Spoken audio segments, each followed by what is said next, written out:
In today's video, I want to talk about no-corrode or Orangeburg pipe. I'm in a sewer line, I'm pulling back, and the line at 36 feet changes to SDR 35, or a new modern plastic pipe. But as I pull back a little further, you see it's changed again to a different kind of pipe. And if you look at the bottom of the pipe in particular, you see those bulges in the bottom. That's one of the problems of Orangeburg pipe, is the bottom tends to push up in little bumps. And you can see it throughout there. It basically is delaminating and pushing upward.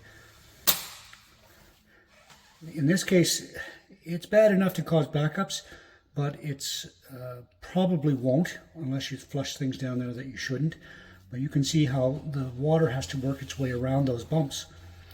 The other thing that can happen with Orangeburg pipe is the top of the pipe tends to want to fold downward and crack.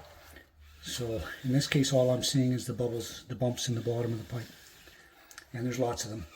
So, you know, it's probably 60 years old, and it's ultimately at the end of its expected life.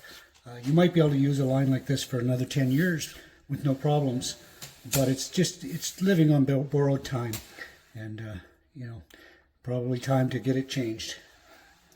These people that are looking at this house are going to buy the house, so what do we got there? No, there's the actual break. I missed that on the way out. That's why it's important to camera both directions. Just want to make sure that is actually a break. It does look like it.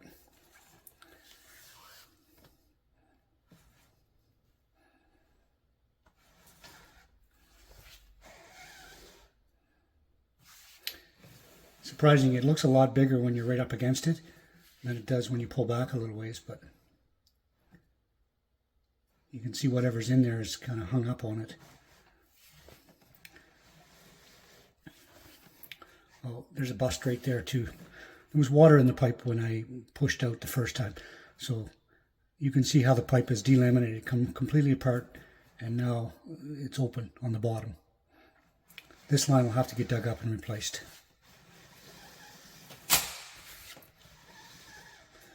It's a good example of a sewer line, Orangeburg sewer line pipe. There's some stuff in the pipe right here. I'm not sure what it is, but looks like a rag. Not a good thing to flush down a line like this. Any kind of line, but especially a line like this. You can see where the roots are actually starting to penetrate the Orangeburg pipe on the sides there, the left side, and the pipe's actually broken there too. That's unusual to get roots in Orangeburg pipe, but when it gets really old and it starts to break like this has, then that's when you get that happening. Now we're back into the house here, into the cast iron pipe, which in and of itself is 60 years old as well, but you can see it keeps its integrity. Lots of rust, lots of flaking of the pipe, but generally stays pretty good for quite some time. And that's why it's important to get a sewer scope.